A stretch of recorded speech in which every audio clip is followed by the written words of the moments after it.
Hello students, in last video of SST we had completed our lesson 2 in history.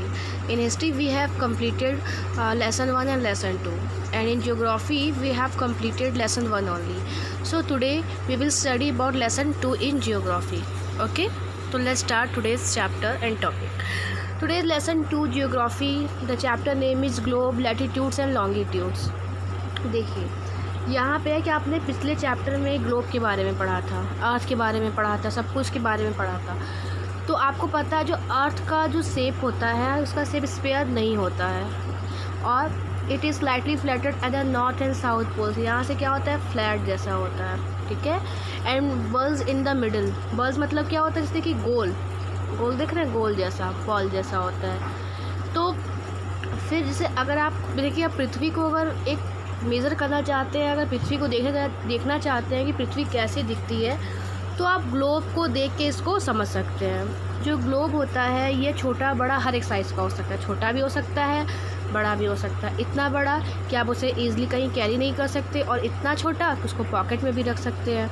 और पता है आपको, किसी किसी जगह कहीं कहीं पे जैसे आप बलून को ब्लो करते हैं, फुलाते हैं तो फूलता है ना, बड़ा होता है, वैसे ही ग्लोब भी आता है, बलून जैसा होता है। जब उसको ब्लो करेंगे तो वो फूल जाता है, ठीक है। और पूरा उस पर पूरा मैप जैसा, जैसे मतलब एग्जैक्ट जैसे ग्लोब होता है वैसे ही दिखाई देता है, ठीक है। एकदम लिखा ना, देखिए ग्लोब लाइक बलून्स, मतलब बलून जैसा होता है। Which can be inflated and are handily and carried with easy. देखिए इससे क्या होता था पता है, बड़े बड़े देश में क्या होता है, ऐसा करने से क्या होता है कि बच्चे स्कूल में अपना पर्सनल ग्लोब लेके जा सकते हैं, उसको ब्लो करते हैं और उसके बाद जो भी उनको स्टडी करना होता है उससे स्टडी कर लेते हैं, ठीक है।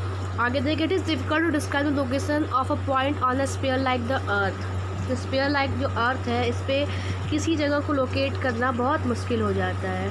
तो अब ये आता है, क्वेश्चन राइज होता है कि प्लेस को कैसे लोकेट करेंगे। तो we need certain points of reference and lines to find out the location of place. You will notice that a needle is fix through the globe. मैं आपको एक, देखिए आपको पढ़ने से अच्छा मैं आपको फिगर से एक्सप्लेन करती हूँ। देखिए ये है ग्लोब, ये जो ग्लोब के अंदर ये जो आप देख रहे हैं, यहाँ ये वाला और ये वाला जो ऊपर का होता है ये होता है नॉर्थ पोल। क्या होता है, नॉर्थ पोल। ये नीचे का होता है साउथ पोल।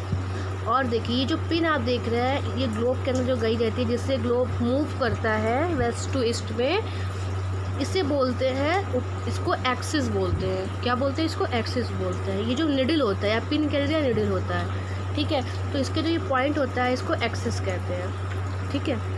और ऊपर का हिस्सा नॉर्थ पोल होता है और नीचे का साउथ पोल होता है, ठीक। फिर देखिए क्या है, यहाँ लिखा था ना कि एक्सिस कहते हैं two points on the globe through which the needle passes. जो दो लाइन पास होती है, मैंने बताया ऊपर का नॉर्थ पोल होता है, नीचे का साउथ पोल होता है। जो निडल होती है वेस्ट टू ईस्ट मूव करने के लिए है ना, मैंने बताया वेस्ट टू ईस्ट हम मूव करते हैं इस तरह से। जैसे ये ग्लोब है, आप ये देख रहे हैं, तो इधर से इधर मूव करने के लिए, ओके।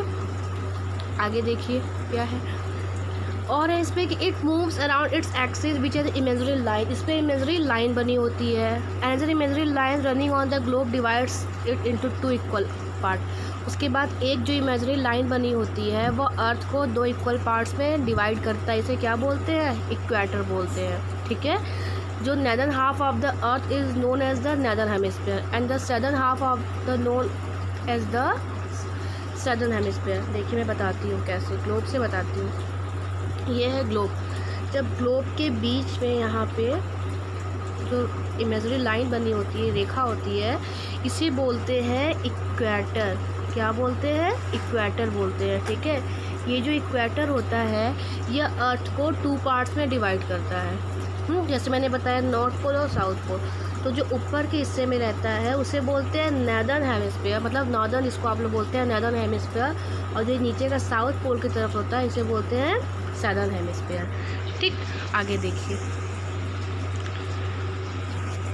आगे है कि बताया मैंने ना कि जो इक्वल हाफ होता है, ऊपर का नॉर्दर्न हेमिस्फीयर, नीचे का southern hemisphere. Therefore the equator is an imagery circular line, is a very important reference point two locate place on the earth. देखिए जो इक्वेटर होता है, जो बीच में इमेजरी लाइन होती है, जो एकदम बीच में बना होता है, ठीक है। और all parallel circles from the equator up to the poles are called parallels. ये देखिए, ये जो आप देख रहे हैं, ये जो इस तरह से बना हुआ है ना, ये है आपका latitude, parallels of latitude means कहने का ये है ग्लोब आपका, ये है इक्वेटर, ठीक है। ये जो लाइनें वेस्ट से ईस्ट की तरफ गई हुई हैं, देख रहे हैं, ये है आपका बीच का इक्वेटर, ठीक है। फिर ये जो वेस्ट से ईस्ट की तरफ जो लाइनें जा रही हैं, इसी को बोलते हैं लैटिट्यूड, पैरेलल्स ऑफ लैटिट्यूड। आगे देखिए ये किस डायरेक्शन की तरफ जाती है, west to east. The equator represent the 0 degree latitude. जो इक्वेटर होता है ये 0 डिग्री का होता है, ठीक है। जो बीच में हमने बताया इक्वेटर अर्थ के, ये कितने का होता है, 0 डिग्री का होता है। Since the distance from the equator to either poles is 1/4। फिर देखिए ये कह रहा है कि जो डिस्टेंस होता है इक्वेटर से पोल्स तक का, ये जो लाइन होती है ये पूरे का 1/4 होता है। जैसे कि पूरा कितना होगा, 360 होता है, और 360 का 4 क्या हो जाएगा, 90, तो 90 होता है। तो यहाँ क्या लिखा है, 90 degree north latitude marks the north pole. तो जो 90 डिग्री नॉर्थ में होगा ऊपर की तरफ, नॉर्थ पोल की तरफ, तो उसे लिखेंगे 90 डिग्री नॉर्थ लिखेंगे, और जो नीचे साउथ की तरफ होगा उसे 90 डिग्री, देखिए मैं बता देती हूँ ऐसे, 90 डिग्री साउथ, ये हो गया 90 डिग्री नॉर्थ, ओके। तो देखिए as such all parallels north of the equator call the north latitude. जो नॉर्थ में होगा उसको नॉर्थ लैटिट्यूड कहेंगे, तो साउथ में होगा नीचे की तरफ उसको साउथ लैटिट्यूड कहेंगे।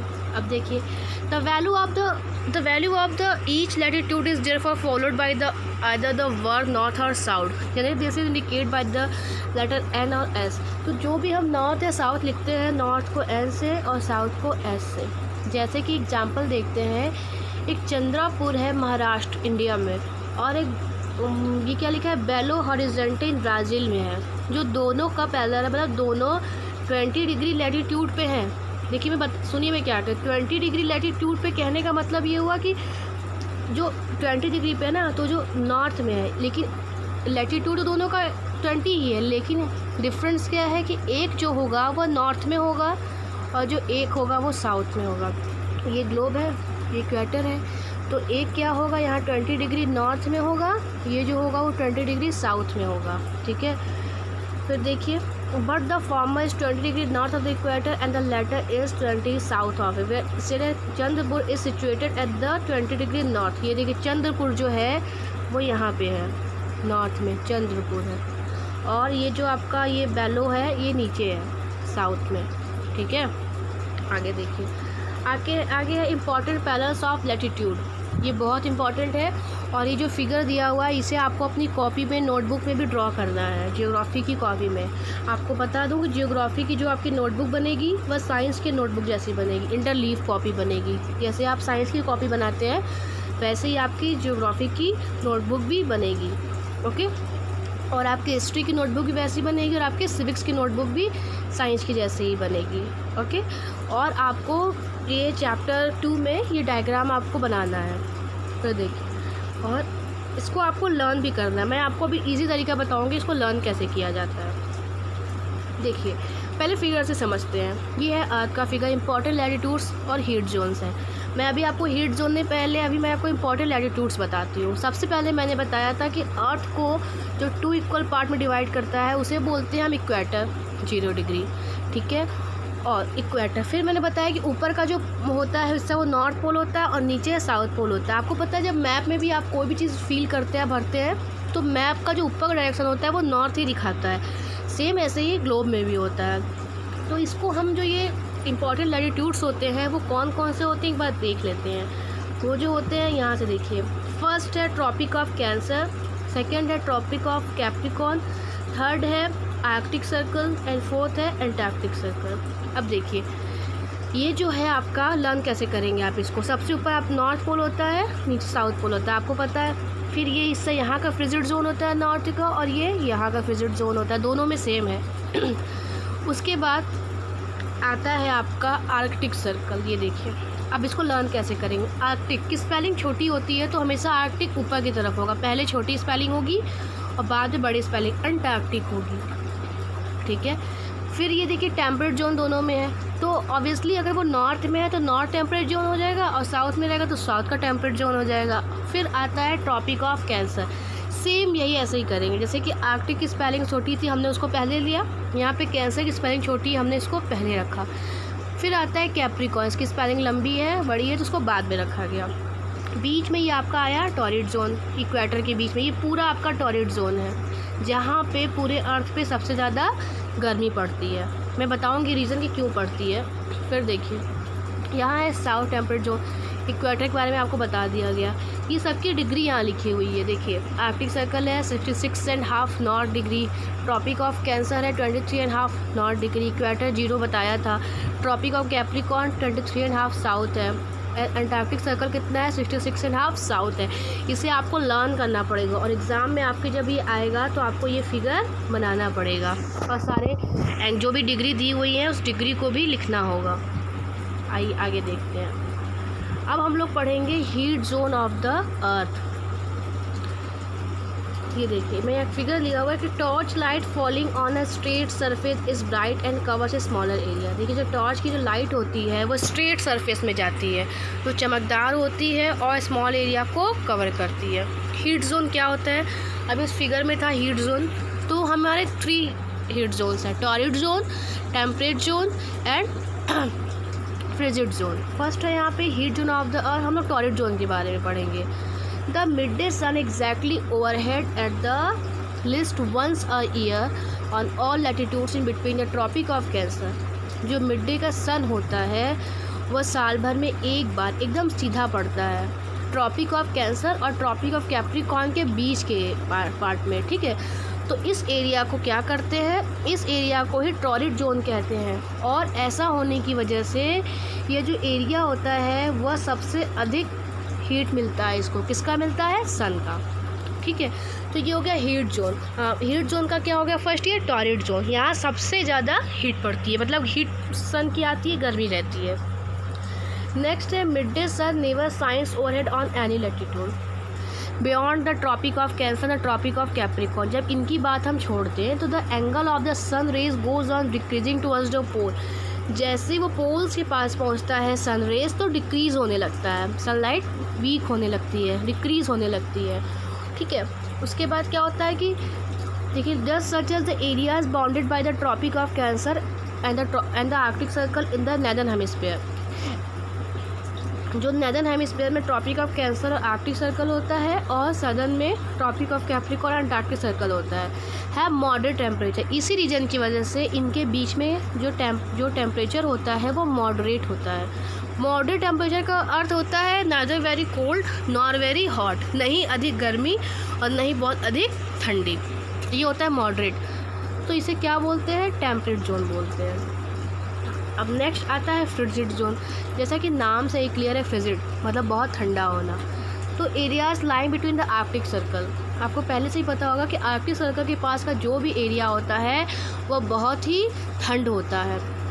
The north Pole in the northern hemisphere and the Antarctic Circle and the South Pole in the southern hemisphere are very cold. ये जो एरिया यहाँ एक्सप्लेन किया गया है, लिखा है, ये बहुत ही कोल्ड होता है। इट इज़ बिकॉज, ऐसा इसलिए होता है क्योंकि यहाँ पे sun does not rise much above the horizon, क्योंकि यहाँ पे बहुत कम ही सनराइज होती है, सन की रोशनी बहुत कम ही होती है, पहुँचती है यहाँ तक। Therefore its rays always slanting and provide less heat, इसीलिए इनको हीट कम मिलती है। यही रीज़न है इनको फ्रिजिड जोन कहा जाता है। फ्रिजिड का मतलब होता है बहुत ठंडा। आर्कटिक सर्कल है, आर्कटिक जोन में जो भी होता है एरिया या कंट्री उसको बहुत ठंडा होता है, इस वजह से इसको फ्रिजिड जोन कहते हैं, क्योंकि यहाँ बर्फ़ भी गिरती है। आगे देखिए, अब है वाटर लॉन्गिट्यूड्स। लॉन्गिट्यूड्स क्या होते हैं, जैसे कि अभी आपने देखा कि अर्थ पे जो इमेजरी लाइन होती है वो ईस्ट टू वेस्ट होती है, तो वो लैटिट्यूड होता है। और लॉन्गिट्यूड क्या होता है, जब वो नॉर्थ पोल से साउथ पोल पे होती है, ऐसे ये होता है लॉन्गिट्यूड। जैसे कि आपको देखिए यहाँ बना हुआ है ऐसे ही, ये नॉर्थ पोल से स्टार्ट हुई है और साउथ पोल। ये देखने से आपको क्या लगता है, सेमी सर्कल जैसा लगता है। कैसा लगता है, ये सेमी सर्कल लगता है, ठीक है। और जैसे कि उसको पैदर्स ऑफ लैटिट्यूड कहते हैं ना, तो यहाँ पे क्या लिखा है, इस लाइन, ये जो लाइन बनी होती है इस लाइन को क्या बोलते हैं, मेरिडियंस ऑफ लॉन्गिट्यूड्स। ये सेमी सर्कल जैसे, देखिए देखने से लग रहा है ना कि सेमी सर्कल है इस तरह से। तो याद रखिएगा कि जो ग्लोब पे वेस्ट से ईस्ट की तरफ लाइन बने होते हैं, ये क्या होता है, ये होता है लैटिट्यूड। और जो नॉर्थ पोल से साउथ पोल की तरफ होते हैं इसे बोलते हैं लॉन्गिट्यूड्स। इसी लाइंस को बोलते हैं मेरिडियन ऑफ लॉन्गिट्यूड्स, और ये जो लाइन होती है इसको बोलते हैं पैरेलल्स ऑफ लैटिट्यूड। इनको भी डिग्री में ही एक्सप्लेन करते हैं। ठीक है, आगे देखिए बताते हैं। आगे देखिए,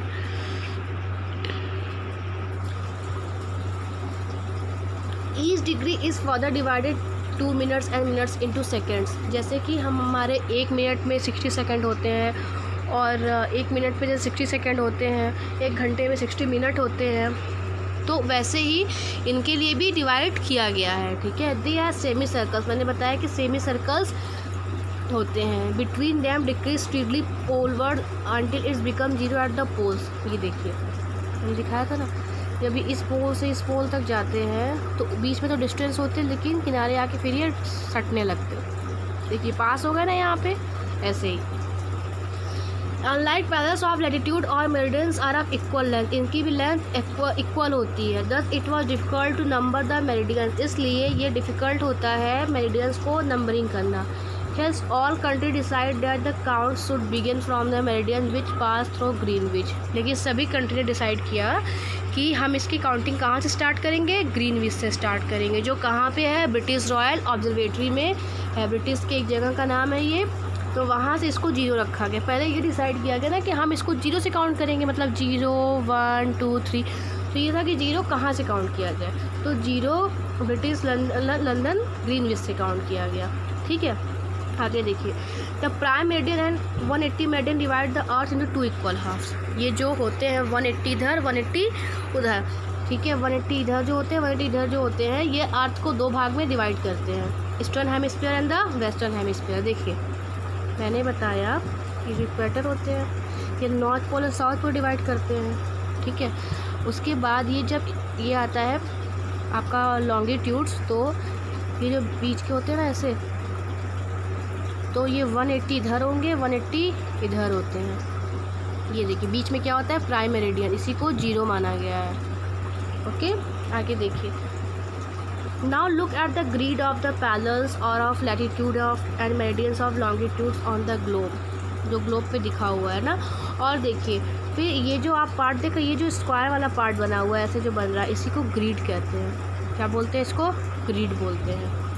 for example Dhubri in Assam is situated है 26 डिग्री नॉर्थ। डुबरी असम में एक जगह है जो सिचुएटेड है 26 डिग्री नॉर्थ पोल में, एंड लैटिट्यूड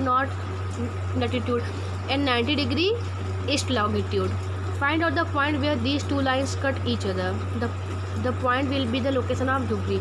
ये जब हम लोग प्रैक्टिकल करेंगे, क्लास में एक्सप्लेन करेंगे, तब इसको समझाएंगे एज अ प्रैक्टिकल के रूप में। आगे देखिए। To understand this clearly draw, ये सब आपको ड्रॉ करना है। कब करना है, जब आप, इसलिए मैंने आपको कहा ना कि आप साइंस की तरह ही ज्योग्राफी की कॉपी बनाएंगे, क्योंकि ये सब जो प्रैक्टिकल है, ये सब जो डायग्राम है, ये सब उसमें आपको बनवाऊंगी और मैं फिर बताऊंगी कि कैसे कैसे इसको मेज़र किया जाता है। ठीक है, आगे देखिए। आगे है longitude and time. Longitude and time दिया हुआ है। देखिए, the best means of measuring time is by the moment of the अर्थ। जो मेजरिंग करना होगा टाइम को, तो हम कैसे कर सकते हैं, अर्थ के मोमेंट की वजह से कर सकते हैं। The moon and the planets, moon से और प्लैनेट से। The sun regularly rise and sets every day. जो सन है रेगुलरली राइज करता है और सेट होता है, and naturally it is the best time keeper throughout the world. Local time can be recognised by the shadow cast by the sun. इसी local time भी जो क्या होता है, इसी तरह होता है, जो सन के शैडो जो बनता है, कास्ट होता है, उसके अकॉर्डिंग ही। जो सन का शैडो होता है वो दिन में सबसे शॉर्टेस्ट होता है, और लॉन्गेस्ट कब होता है, जब सनराइज सुबह होती है 5 बजे 5:30 बजे, उस टाइम सन की जो रेज होती है वो लंबी होती है, और दोपहर में, मतलब दोपहर में 12-1 बजे के आसपास इसकी होती है, छोटी हो जाती है। When the prime meridian of Greenwich has the sun at the highest point in the sky, all the place along the meridian will have midday or noon। जब प्राइम मेरिडियन ग्रीनविच में सन होता है हाईएस्ट पॉइंट पे, तो उसी के according meridian will have, उसी के अकॉर्डिंग मेरिडियन में मिड डे और नून हम जान पाते हैं। As the earth rotates from west to east, आपको पता है ना, अर्थ जो है रोटेट करता है west to east. Those place east of Greenwich will be ahead of Greenwich time. और ऐसा जगह ईस्ट, जो जगह ग्रीनविच के ईस्ट में होगा वह अहेड ऑफ ग्रीनविच टाइम, वह ग्रीनविच के टाइम के अकॉर्डिंग थोड़ा आगे होगा। And those to the west will be behind it. आपको पता है कि देश में, हर एक देश में, मतलब अलग अलग देश में वहाँ का जो टाइम होता है वो आगे होता है। कहीं 1 घंटा आगे होता है, कहीं 1 घंटा पीछे होता है, ठीक है। कहीं 5 घंटे आगे हैं, 5.5 घंटे पीछे हैं, तो ऐसे ही होता है। The earth rotate 360 in about 24 hours. जो अर्थ होता है वो 360 डिग्री पे रोटेट करता है 24 घंटे में। Which means 15 degree an hour, मतलब कि 15 डिग्री एन आवर और 1 डिग्री इन 4 मिनट, जिसका अर्थ हुआ 1 डिग्री इन 4 मिनट। जैसे कि 4 मिनट आपके हो गए, तो ये 4 मिनट में 1 डिग्री मूव करेगा। अब इसको निकालते कैसे, देखिए, ये थोड़ा क्लीन कर लेती हूँ पहले। हाँ, तो ये है कि which means 50 degree and, thus when it is 12 noon at Greenwich the time is 15 degree east of Greenwich will be 15 into 4 हो जाएगा, ठीक है, 60 मिनट्स हो जाएंगे। अब 1 hour ahead of Greenwich time which means 1 PM, but इसका मतलब तो 1 PM हुआ, but at 15 degree west of Greenwich. लेकिन 15 डिग्री कहाँ हो जाएगा, ग्रीनविच के वेस्ट में, ये घंटे ज़्यादा हो जाएगा। The time will be behind Greenwich time by an hour. तो क्या लिखा, बिहाइंड मतलब 1 घंटे आप पीछे हो जाएगा, जैसे कि it will be 11 AM, okay. फिर देखिए, similarly at 1 degree it will be midnight when it is 12 noon at Greenwich. जैसे इट विल बी मिडनाइट, ये कहाँ पे होगा, ऐसे ही 180 डिग्री में क्या होगा कि एक जगह पे तो मिडनाइट होगा और दूसरी जगह 12 बज रहा होगा दोपहर का। देखिए, कहने का अर्थ है कि जब ये दो कंट्री होंगे अलग अलग डायरेक्शन में, अलग अलग लैटिट्यूड्स में, तो अगर यहाँ दोपहर का 12 बज रहा होगा, 12 नून, तो यहाँ पे 12 बजे रात का हो जाएगा, 12 नाइट हो जाएगा। समझ में आया। At any place a watch can be adjusted to read 12 o'clock when the sun is at the highest point in the sky when it is midday। तो जब दोपहर में 12 बजे के बाद देखिए 1 बजने लगता है ना, तो इसीलिए सन के अकॉर्डिंग ही डेट को या टाइम को फिक्स किया गया है। The time shown by such a wall will give the local time for that place. जो टाइम होता है, जो क्लॉक होता है, वो हमें अपनी जगह के रहने वाले लोकल टाइम के बारे में बताता है। You can see that all the place on a given meridian of longitude have the same local time। जो लॉन्गिट्यूड के पे मेरिडियन पे जो टाइम दिए होते हैं वो सभी जगह सेम होते हैं। एक और चीज़ दिया हुआ है वर्ड, ये चैप्टर बस यहीं पे कंप्लीट हो जाएगा। थोड़ा सा है, why do we have standard time, क्या होता है, हमें स्टैंडर्ड टाइम क्यों होते हैं। The local time of place which are on different meridians are bound to different. ठीक है, जो लोकल टाइम होता है ऑफ अ प्लेस वो डिफरेंट हो जाता है कहीं कहीं पे। For example, it will be difficult to prepare a time table for train. इसी वजह से जो ट्रेन के लिए टाइम टेबल बनाना डिफरेंट हो जाता है, क्योंकि ट्रेन तो एक जगह दूसरी जगह जाती है, अलग अलग लॉन्गिट्यूड्स और लैटिट्यूड्स पे को क्रॉस करते हुए जाती है, तो सब जगह का जो टाइम होता है वह चेंज होने लगता है, तो ट्रेन के लिए बहुत प्रॉब्लम हो जाती है। For instance, in India for instance there will be a difference of about 1 hour 45 minutes in the local times of Dwarka in Gujarat. देखिए, या 1 घंटा 45 मिनट जो होता है उसमें डिफरेंस होता है यहाँ के और द्वारका, गुजरात में जो जगह है द्वारका, वहाँ पे कितने मिनट का डिफरेंस है, लिखा ना यहाँ पे 1 hour 45 minutes in the local times of Dwarka in Gujarat and Dibrugarh in Assam.